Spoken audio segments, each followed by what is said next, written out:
Welcome to Medieval India. Episode 28, Persian Invasion. The emperor the Sayyid brothers had placed on the throne, Rafi-ud-Dawla, was sickly and weak. He had been a drug addict since he had been a child, and as he tried to give up his drug use as he became king, he became severely ill of the associated syndromes. So sick that many afterwards accused the Sayyid brothers of having poisoned him. He died on 17 September 1719. The Sayyid kingmakers now picked another puppet, Prince Rushan Akhtar, son of the late Hussain Akhtar, Jahan Shah, the fourth son of Emperor Nadir Shah. He was proclaimed emperor on 28 September 1719, and assuming the title of Abu Muzaffar Nasir-ud-Din Muhammad Shah Bacha Ghazi, he would sit on the throne, though no longer the peacock throne, as we shall see, until 1743. Not since the later days of the Tughlaq dynasty in the 15th century had such a careless sovereign sat on the throne in Delhi. This lad of 17 had so far whiled his time away within the walls of the palace, in the society of eunuchs and the ladies of the harem. Nobody had cared to give him any education, let alone the heavy responsibilities of the former Mughal princes, because nobody could have foreseen the good fortune which would fall to him. Though he was fairly intelligent, he appeared determined not to make any use of his intelligence. He was cheery, of a generous disposition, and never consented to any shedding of blood or to doing any harm to God's creatures. Timid and wavering, he was free from any insolent pride as well. He made it his golden rule never to decide anything if one of his favorites could do it for him. And he lacked both the initiative and the dash of some of his predecessors. He was utterly ignorant of the game of politics, and he was not anxious to learn about it either. It had cost too many of his predecessors at least their eyes, and at worst their lives. Rustam Ali, author of Tarikh-i-Hind, says that Muhammad Shah was negligent of the duties of a ruler, but then he probably did not realize he had any duties to fulfill. For the first year after his accession, Muhammad Shah remained a virtual prisoner in the hands of the Sayyid brothers. He was constantly surrounded by their trustees, and when occasionally, in the course of 2 or 3 months, he might go out hunting or for an excursion into the countryside, they accompanied him and escorted him back. The indignities which the Sayyid brothers had heaped upon the royal house had made them sufficiently odious to everyone. But in their blind greed for power, they were blind too to all the hatreds they had caused or to the many complots which were being hatched against them. They managed to conciliate Jai Singh, who had never made a secret of his pro-Farrukhsiyar sympathies, by assigning to him the Sarkar Sorat in the Suba of Ahmedabad. They suppressed and killed Bud Singh, and they placed their ally, Bhim Singh, on the throne of Bundi instead. They attempted to disperse the Turani group of nobles by sending Nizam-ul Mulk to Malwa as governor, and they sent forces against Chandala Ram, the governor of Allahabad, who was a partisan of Farrukhsiyar. On his death, his nephew Girdar Bahadur was persuaded to surrender Allahabad and was rewarded by being made the governor of Awadh and receiving 3 million rupees. So far, so well for the Sayyids. But now alarming reports began to come in. Once Nizam-ul Mulk had reached Malwa, the brothers tried to recall him, and this proved to him they were out to destroy him, and he refused to obey their summons. Hussain Ali reacted with saying that now Nizam-ul Mulk was away from the court, he might be as difficult to kill as a young tiger in an open field. Nizam-ul Mulk marched south and defeated and killed in 2 separate battles Dilawar Ali Khan and Alam Ali Khan, who had been sent after him, and he seized the Deccan Suba.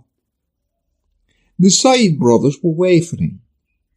Abdullah did not trust his brother Hussain Ali, and they could not completely rely on anyone else at all either. After much wrangling between them, they finally decided that Abdullah would go to Delhi and that Hussain Ali and the emperor would go to the Deccan to deal with Nizam-ul Mulk. Muhammad Shah and the Mir Bakshi Hussain Ali thus left Agra. They chose the route over Ajmer in the hope of meeting Raja Ajit Singh there and reinforcing the imperial army with his Rajput. Indeed, initially nothing happened. But after the departure of the emperor from the palace, the conspirators against Hussain Ali became more active. Muhammad Amin Khan, Qamar-ud-Din Khan, Hyder Quli Khan, Mir Jumla, Sayyid Muhammad Amin and Sa'adat Khan all banded together to assassinate Mir Bakshi. They even managed to win over the emperor's mother.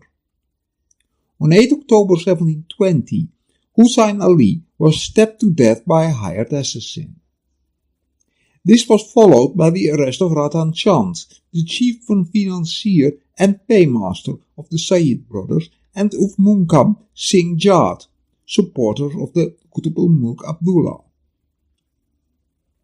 The very next day after the murder of Hussain Ali, Muhammad Shah appointed Muhammad Amin Khan to minister, and the other conspirators were rewarded by promotion to higher ranks or offices.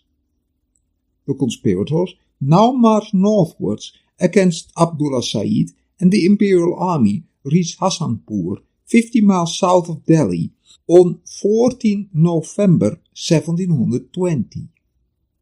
When Abdullah had heard of the assassination of his brother, he wrote a letter to the emperor that if this had been done at his orders, he would submit, but that he would rather assume instead it had been done against his orders, and that in that case a dire punishment of the miscreants who had killed Hussain was in order. Not hopeful of any favorable response, however, he set up a rival to Bahadur Shah at Delhi in the person of Prince Ibrahim, brother of Rafi-ud-Dawla. For, as he wrote Bahadur Shah, quote, "If this faithful slave had been at court, he would have undergone the same fate as his brother. From this cause your slave sees no safe recourse but to turn his face against your majesty. For although a sovereign is God's vice-regent on earth, that power is deputed to him only to protect his subjects." End quote. For if there was no safety even at the imperial court, then it was allowed to pick another member of the royal family as king. Abdullah went out of Delhi to meet the advancing imperial armies with a hastily engaged army that was initially much larger than the imperial one. Abdullah's army met the imperial one at Hasanpur in a battle that on the first day consisted of a mere artillery duel, and on the second day featured some scattered skirmishes. At the end of that day, and in the night which followed, virtually all of Abdullah's force, who were satisfied they had sufficiently acquitted themselves of the task they had been hired for, deserted. Something that was not uncommon in India at the time. Troops expected to risk their lives, expected commensurate pay, and Abdullah had given them nothing like it. He was merely left with a few hundred men, and as his last followers fled to the imperials, he could merely cry out, "Behold the inconsistency of fortune and the sudden end of all earthly taken greatness." He was taken captive and was led in front of Muhammad Shah, who said to him, "Sayyid, you have all brought this upon yourself," to which he merely replied, "It is all Allah's will." As a Sayyid, Muhammad Shah refused to execute him, however, and he was locked up in the Red Fortress instead. At the pleas of the Mughal faction, he was finally poisoned and was buried by the side of his mistress, the dancing girl Kishabai, the only girl of his harem of hundreds who remained faithful to him to the end. To sum up this episode, with the emperors themselves non-entities, by trying to concentrate all their power in the hands of the Grand Vizier, the Sayyids had sought to stem the centrifugal forces which inevitably followed the accession of such a weak or incompetent king. Just like Vizier Muhammad and Ahmad Koprulu had done in the Ottoman Empire in the 1660s and as Shaykh Ali Khan had done under the weak Safavid ruler Shah Suleiman in Iran. They had also followed policies which, if steadfastly pursued, might have furthered the development of a composite ruling class consisting of all the various sections of the Mughal nobility, Uzbek and Iranian, as well as the old Rajputs and the new Maratha recruits. And they had tried to reach a settlement with the Maratha ruler Shahu, as we shall see in the next episode, as well, in which he would have become an independent but nominally tributary ruler of the Maratha Swaraj. The political structure which had been evolved by the Mughals might then have been consolidated under such a ruling class, and it might have reached an arrangement with the Marathas in which their position would have become similar as that of Marwar or Mewar, allied kingdoms. The problem was, however, that aside from the Sayyids, there were no powerful groups or sections at the court or outside of it which were much interested in such a design. The old nobles who had been picked by Aurangzeb and Bahadur Shah, or the section often described as the Mughals, were opposed to sharing power with anyone. They considered themselves alone fit for governing the empire, which, as we saw, they deemed the inheritance they had conquered for the Mughals since the day of Babur. Most of the Maratha Sardars were only interested in strengthening their position in the Deccan, and they cared little for propping up the rickety edifice of imperial power. Although Shahu's interests coincided with those of the Sayyids for a while, he had no desire to strengthen Mughal power, and he had no sympathy with the Sayyids' project to involve a composite new Mughal ruling class at all.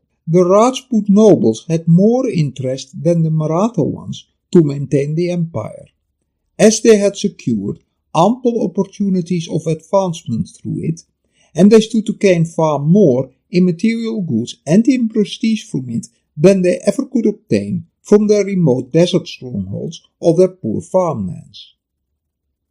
Ajit Singh and Jai Singh were also beholden to the Sayyids for the many favours they had rendered them.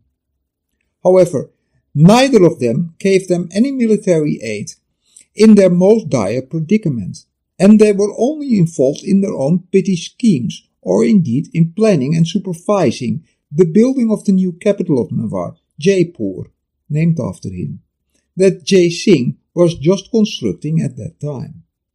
After the fall of the Sayyid brothers, with the weakening of the central government, the distant provinces of the empire began to fall gradually one by one to the Marathas, as we shall see in the next episode, or became factually independent, as we shall see in the next and last episode of this series.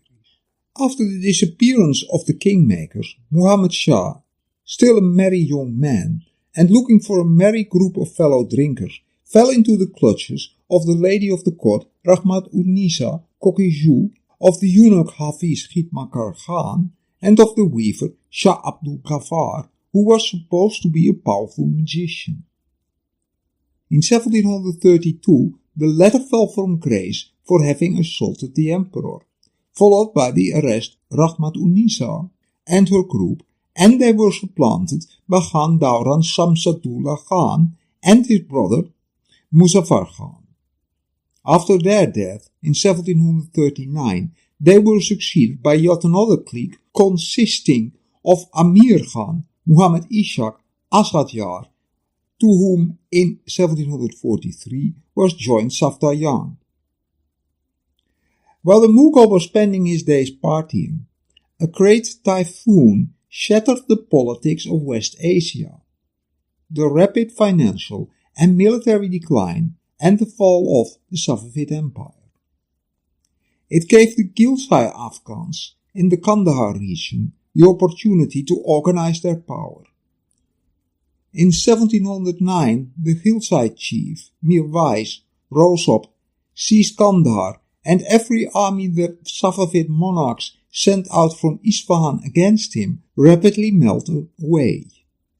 but it was left to Mahmud, the son of Mirwais, who died in 1715, to give the final blow to the Safavid Empire.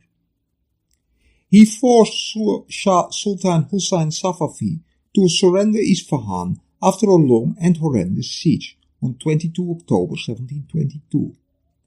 He then deposed the Safavid monarch and had himself crowned, but he was master of little more than the palace ground, as now virtually the whole country rose up against him on the many pretenders to the Safavid throne. The Delhi court was a silent spectator to these world-shattering events, from which indeed the modern world revolution in the sense of a violent overthrow of government derives.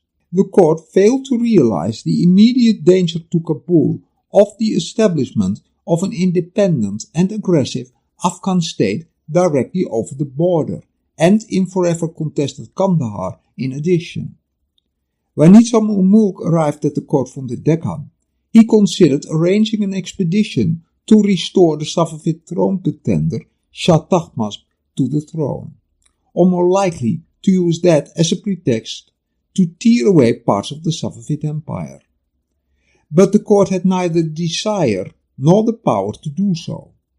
Instead, it sought to establish friendly relations with Mahmud by a friendly exchange of letters. The victory of Mahmud at Isfahan was, however, the signal for Russia and Turkey to aggrandize themselves at the costs of Iran. The Russians would eventually evacuate the territories in the Caspian they had seized in 1732, but the Ottoman intervention led to nearly 30 years of bloody war between Persia and the Ottoman Empire, a war which fatally weakened them both and would ultimately leave the field open for Western imperialism in the Balkans, in the Crimea and in the Caucasus. The Turkmenian leader of a war band, Nadir Shah, whose father was a leather coat maker and who had started his life as a shepherd, had gradually built up a position for himself by leading the ever-increasing army of one of the crown pretenders, Tahmasp, in a war that would grow into a Persian war of national liberation and resistance against all those encroachers on its territory. By 1730, Nadir Shah had expelled the Ghilzais from the heart of Persia, and he had inflicted a signal defeat on the Ghilzai at Herat. He then turned against the Turks. In a series of protracted campaigns, Nadir drove the Turks from the territory of the Safavid Empire they had seized, but he failed to take Baghdad. Finally, exhaustion forced the two sides to conclude a truce in 1736. In the course of this lengthy struggle to drive out the Afghans, the Turks and the Russians from the former Safavid territory, Nadir had gathered together a band of faithful followers, and he had established a reputation as a bold commander, a brilliant tactician, and a great leader of men, the greatest soldier of his generation, and a full equal to Frederick the Great, a George Washington, or even a Napoleon. He had forced the weak Shah Tahmasp to abdicate in favor of his infant son, Abbas III, in 1732, and finally he ascended the throne himself in 1737 as Nadir Shah. Nadir Shah's crack Gizelbas, the red-capped troops, were men of the same nomadic background and the same method of fighting as those Chagatai troops who had conquered India for the Mughals. They could make long and rapid marches and bear every hardship on the way. The strictest discipline was maintained in Nadir's army, which largely consisted of Jassayilchis or mounted gunners. Men that were equipped with rapid-firing firearms and light artillery, swivel guns that were fixed on the ground in rows. The fire control of the Jassayilchis was of the European type. By waiting to fire till the enemy was at killing range, they inflicted death and injuries on their enemies until they broke and ran. The invasion of India by Nadir Shah was not sudden or unexpected. A Persian invasion had long been discussed in court and had been the topic of bazaar gossip for ages. For Nadir Shah, the invasion of India was almost a logical next step after the expulsion of the Ghilzais and the Abdalis from Persia and the stalemate in the war with the Turks. It was only from India that he could replenish his treasury for a renewal of the war against the Turks, while the example of Timur and Babur beckoned towards India as the land where territory and laurels might be gained without much difficulty. The weakness of the Mughal Empire was also no secret to anyone, especially after the series of reverses suffered by Mughal arms at the hands of the Marathas, an enemy for which the Persians had only contempt. The pretext for the invasion was the Delhi government's unwillingness or inability to prevent the influx of Ghilzai refugees from across the Afghan border. While Nadir claimed too he came to help the empire against the Marathas.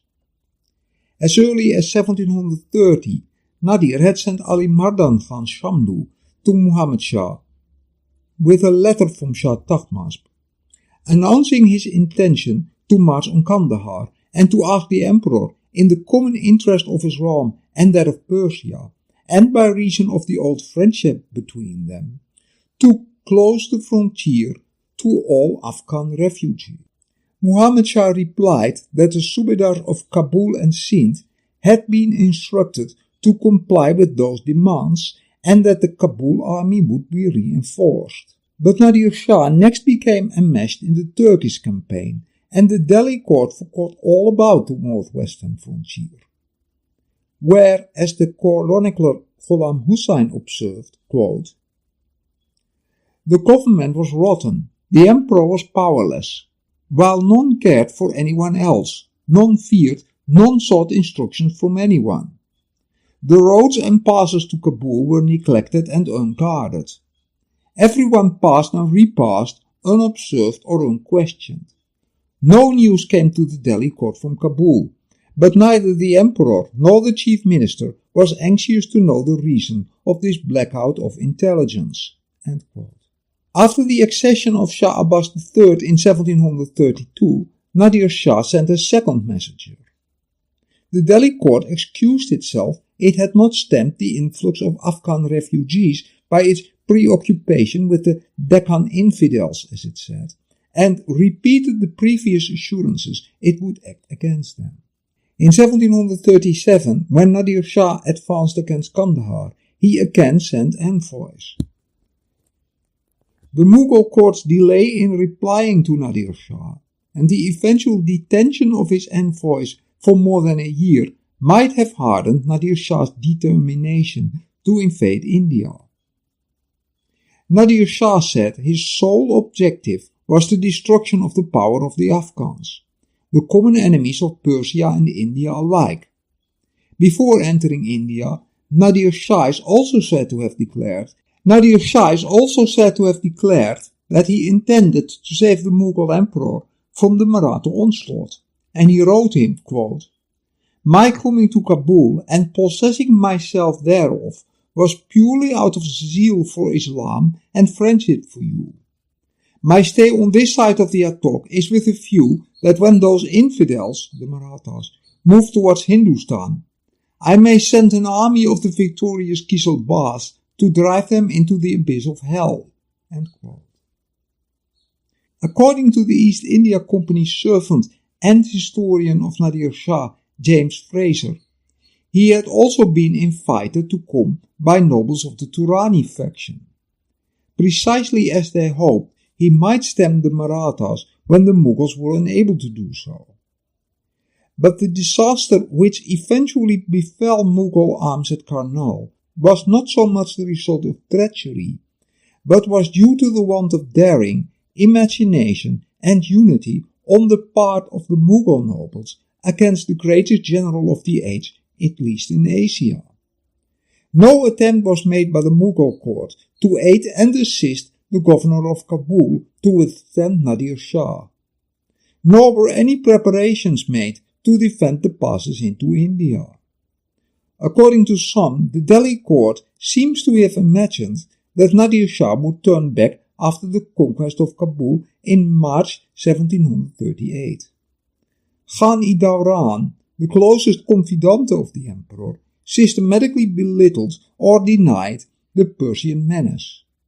After taking Kandahar, Nadir Shah arrived at Ghazni, from where he marched on Kabul, which he occupied after some token resistance on the part of the commander of the citadel, Sharjah Khan.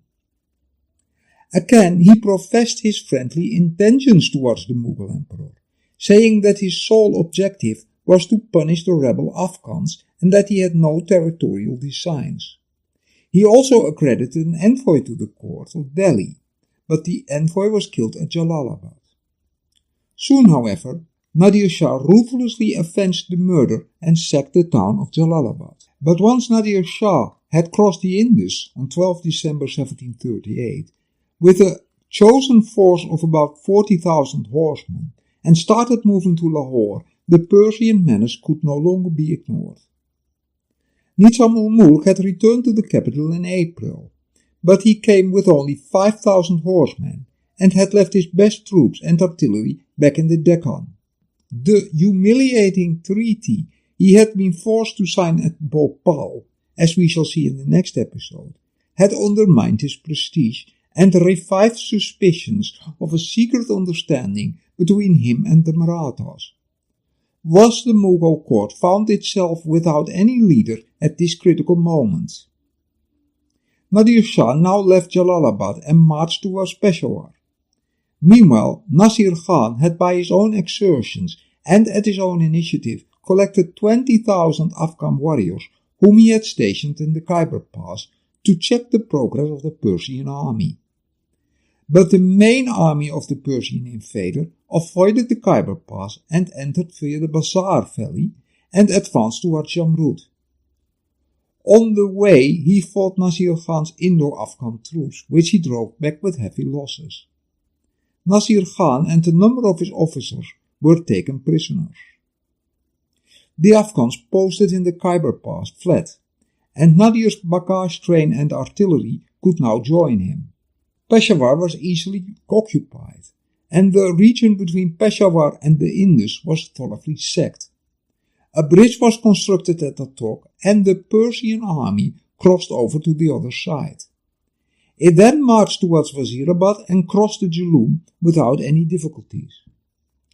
At Kunja Marza, an Indian army led by Kalantar Khan attempted to block their advance, but the general was killed and his troops were dispersed.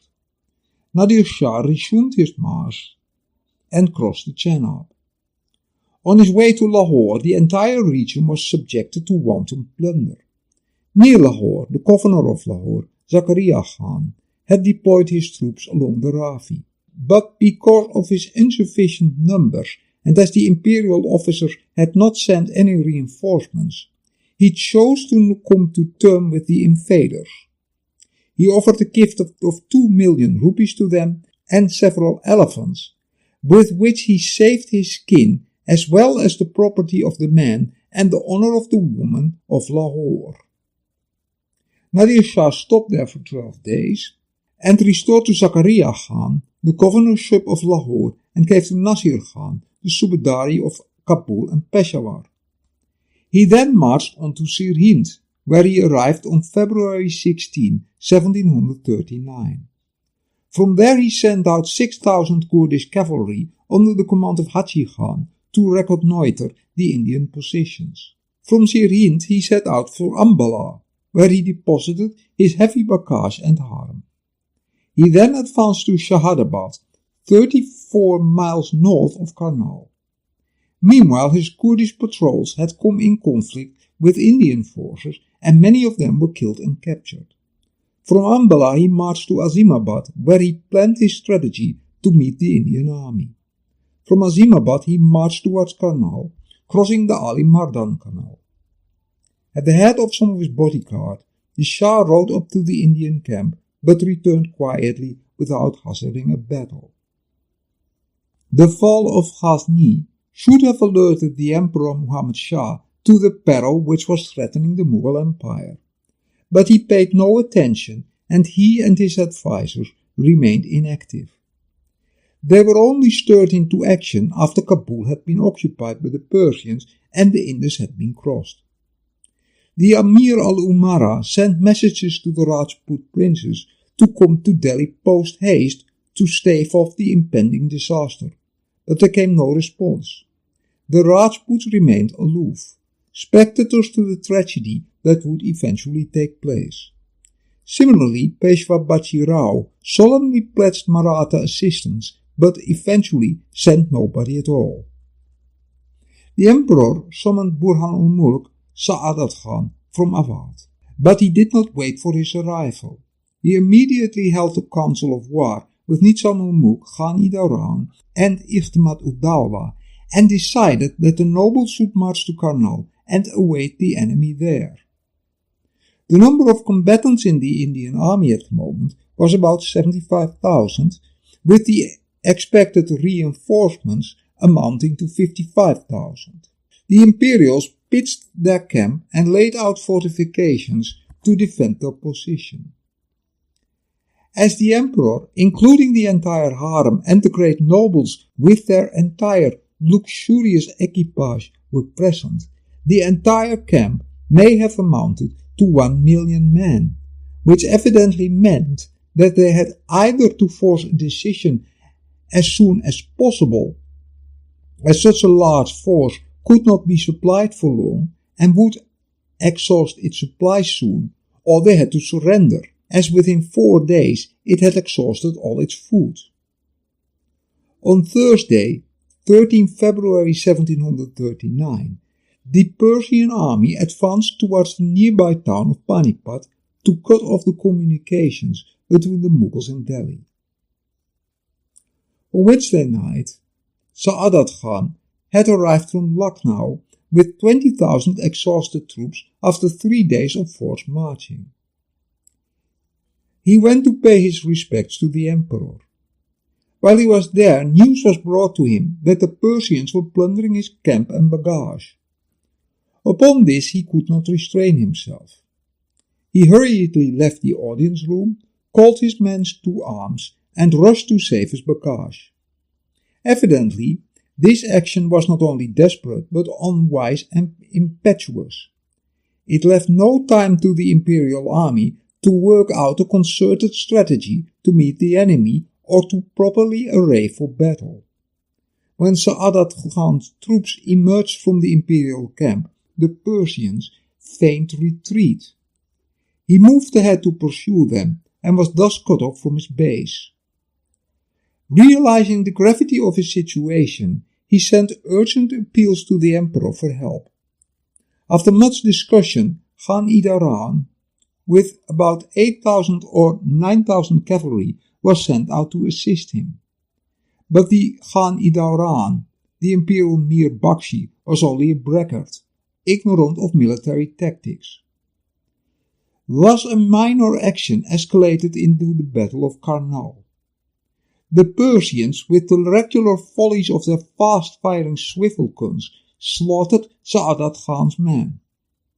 At this critical juncture, Khan-i-Dawran arrived, and though the two combined chiefs offered brave resistance, they could not reverse the situation.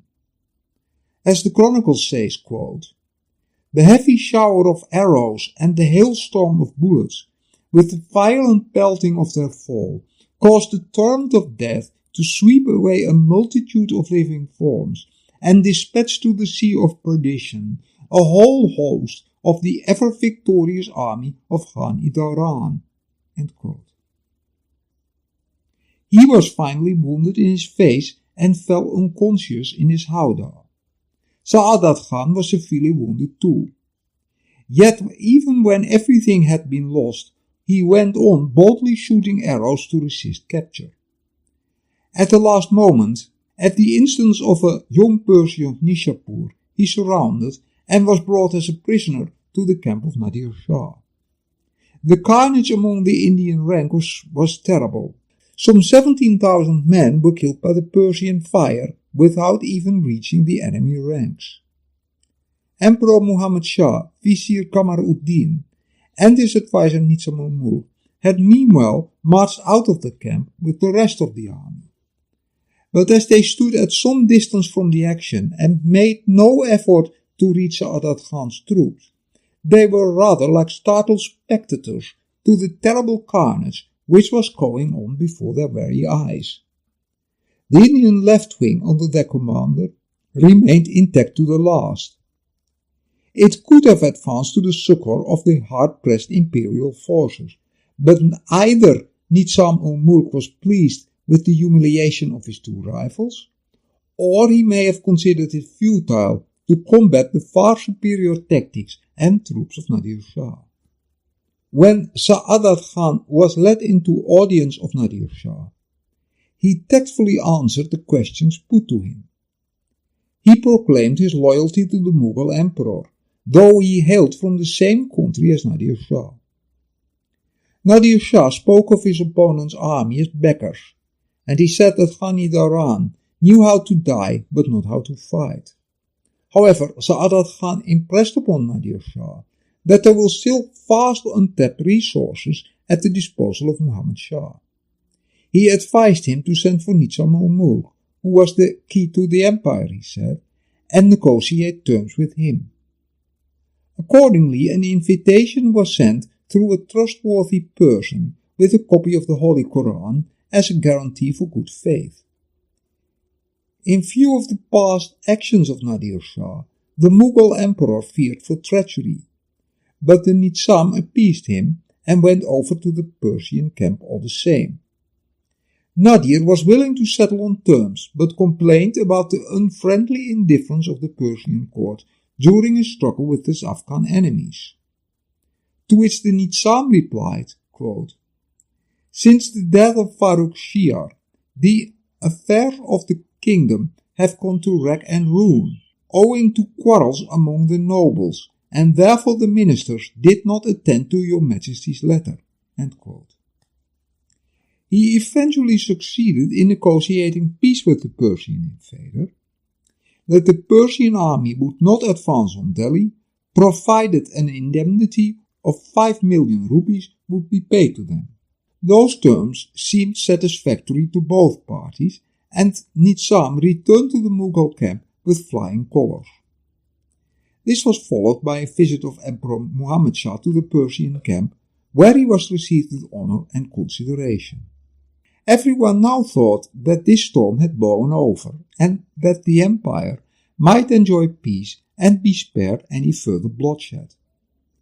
But this was not to be.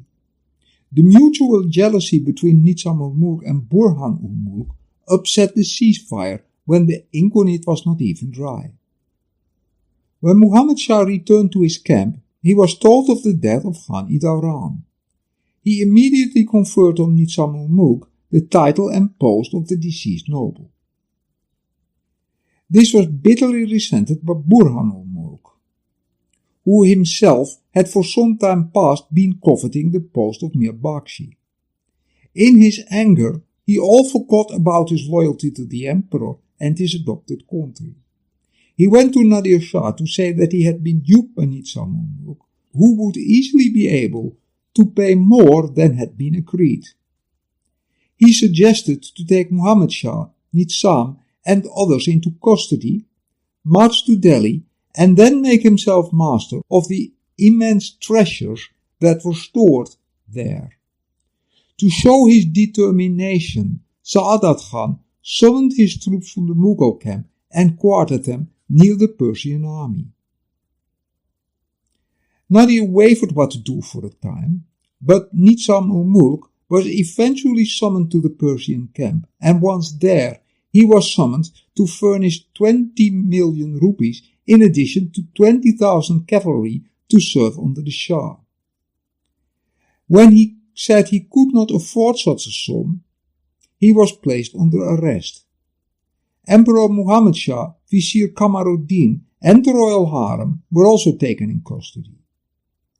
Sa'adat Khan was now elevated to the post of Wakil-i-Mutlaq, and along with Tahmasp Khan, He was sent to Delhi with instructions to its governor, Lutf Ali Khan Sadiq, to hand over the keys of the imperial palace and other Mughal establishments to Nadir Shah. Preparations were begun at the capital for the reception of the two monarchs, the one a captive now, the other the victor. They left Karnal on 12 March, and after 6 days they arrived in the Shalimar Gardens near Delhi. The emperor was permitted to enter the city beforehand to enable him to prepare a suitable welcome to its visitor. On March 20, Nadir Shah entered Delhi in a magnificent procession headed by 100 elephants, each of which carried several jasailchis or military policemen. Nadir Shah himself was mounted on a horse. Near at fort he was greeted with the booming of guns, and the emperor welcomed him at the gate of the Red Fort with the greatest pomp and show, and placed before him the royal treasure and jewels.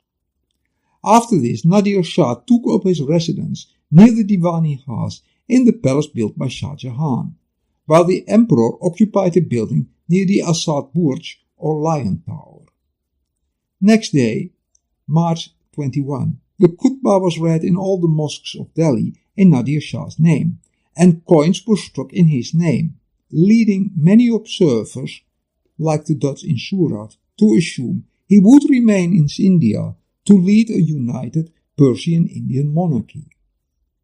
Saadat Khan, though high in favor with the Persian invader, was unable to collect the large amount which he had promised.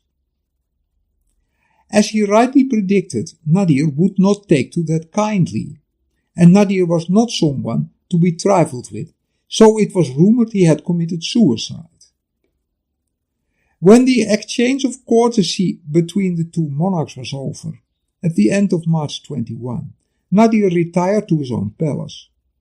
However, wild rumors were spreading in Delhi that he had met with an untimely death or had been seized or imprisoned by the orders of the emperor. And then, thus the chronicle, quote, foolish people with arms collected together at various places and created disturbances. End quote. The Indian writer Muhammad Shah was having his evening dinner when he heard a noise like the tumult of the last day, and as he mounted the roof of his house, he saw that the Kizilbas in the town were set upon by armed crowds and men belonging to the Afghan garrison. About 3,000 of them fell a prey to those attacks. Meanwhile, two Indian nobles, Sayyid Niaz Khan and Shah Nawaz Khan, collected 500 men, raided the royal elephant stables, killed the superintendent, and removed the elephants. At first, Nadir Shah refused to believe the reports of the disturbances and blamed his own men for them. But when two of his jaswals sent one after the other to inquire and ascertain the true state of affairs had been killed, he sent a body of his troops to quell the riots. But owing to darkness and the smallness of their number, they failed to restore order. The Persians passed the whole night under arms, and the next morning the Shah rode through the streets to the Golden Mosque in Chandni Chowk. On the way a bullet missed him, but killed one of his officers. Mounting the roof of the mosque, red with anger, he directed his soldiers to leave no man alive in whatever quarter of the city Kizilbas soldiers had been killed. Quote, the Persian troops began their dreadful carnage at 9 a.m. The soldiers forced their way into shops and houses, killing the occupants and laying violent hands on anything of value. The money changer bazaar and the shops of jewelers and merchants were set on fire and destroyed, all the occupants perishing in the flames. No distinction was made between the innocent and the guilty, male and female, old and young. End quote. While this work of death and destruction was going on, Nadir Shah remained sitting in the mosque with his drawn sword behind him. The massacre continued for about 6 hours. It is difficult to give the exact number of lives lost. Estimates range from 8,000 to 40,000. The massacre was remembered right into the 1920s when to the bazaar merchants of Delhi, Nadir Shah was still another word for massacre. The streets of Delhi remained littered with corpses for days. But finally, in the interest of public health, Nadir Shah directed the Kotwal to burn them. Timber from the wrecked houses provided fuel for the funeral pyres on which the bodies of Muslims and Hindus were burned alike, without distinction of creed or caste. Many thousands of corpses were collected and thrown into the Yamuna. At the fervent appeal of the emperor, Muhammad Shah, conveyed to Nadir Shah by Nizam-ul Mulk and Kamaruddin Khan, he ordered his soldiers to halt the carnage. But Sayyid Niaz Khan and Shah Nawaz Khan were not allowed any respite. They were captured and put to death. But the Persian invaders' lust for coals had not been stilled. His agents went from house to house to prepare inventories of the properties of the citizens of Delhi. Nizam-ul Mulk, Iqdamat-ud-Dawla and Sarbuland Khan were appointed to supervise the collection work. The capital was assessed at 200 million rupees. According to one author, Nadir Shah obtained from the emperor, his nobles and people about 700 million rupees. The accumulated wealth of 348 years changed hands in a few days. Next to the famous peacock throne, the Koh-i-Noor diamond was grabbed too. Besides these, Nadir also confiscated the properties of Khan-i-Dawran and Muzaffar Khan, and he sent a strong contingent of Persian troops to Awadh to seize the treasures of Burhan-ul Mulk. Having gratified his lust for money, Nadir demanded the hand of a Mughal princess for his son Nasrullah.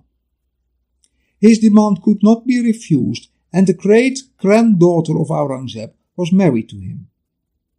To celebrate the occasion, Nadir ordered illuminations, display of fireworks and lavish entertainments. The people of Delhi were in a state of mourning, but Nadir Shah was in a festive mood. His Indian adventure was not only most successful, but was also the most glorious event of his life. However, Nadir was not only planning a new campaign into Turkestan, but also needed to start rebuilding the shattered economy of Persia with the loot grabbed in India. This made his departure imperative, and on 12 May, Muhammad Shah, in a grand darbar, was solemnly reinstated as emperor. Nadir Shah placed the crown on his head and conferred robes of honor to the nobles of the imperial court. In this way, he vindicated the long-standing claim of the Persian rulers of their superiority over the Mughal sovereigns, whom they regarded as their beneficiaries, because they had extended help to Babar and given asylum to Humayun, and several other princes of the Chagatai family. Finally, he gave some advice to Muhammad Shah on the art of government and exhorted the nobles to obey him.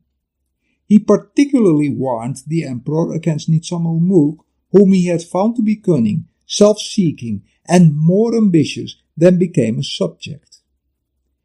In eternal gratitude for all this, does Nadir's chronicle, Muhammad Shah gratefully ceded all the provinces west of the Indus to Nadir Shah. Thus India lost its Kabul and Kandahar provinces forever, which, as we shall see in a later episode, became a separate kingdom after Nadir Shah was assassinated. Summer having far advanced and the rainy season approaching, any further stay was ill-advised. Nadir marched out of Delhi on 16 May 1739.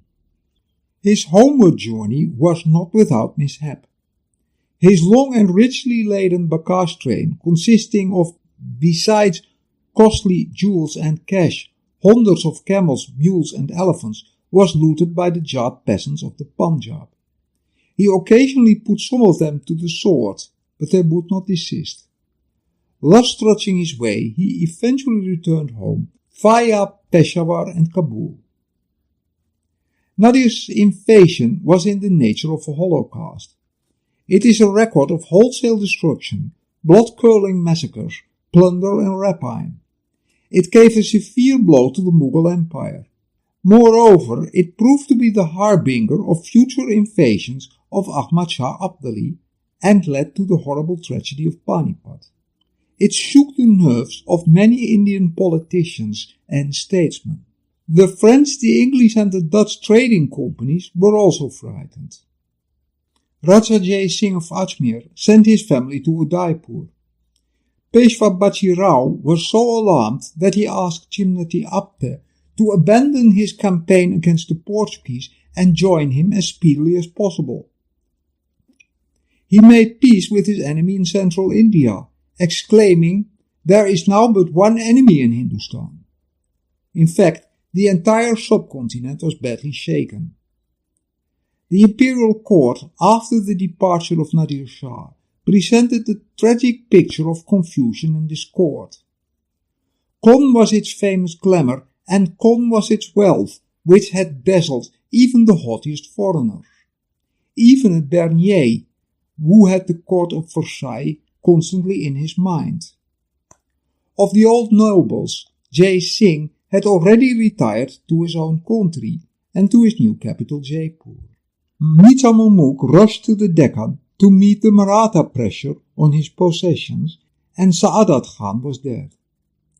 As to Itimat-ud-Dawla, Qamar-ud-Din Khan, his insolence and licentiousness had rendered him a broken reed. The young men who stepped into the political void were a band of self-seekers, unfit to carry out their responsibilities amid the constant strife and struggle. The empire began to disintegrate more rapidly than ever before, or, as the chronicle says, quote, "The proud and haughty of every region raised their hand in contumacy, and the rebellious and refractory of every land fixed the bent of their inclination to revolt and disobedience. Host upon host of the execrable Marathas brought forcibly under their subjugation the territory of Deccan and the provinces of Gujarat and Malwa, and raised the banner of subjugation to such a pitch as to pillage and lay waste the villages and towns of Delhi and Agra, and to leave the good name and property of none unmolested."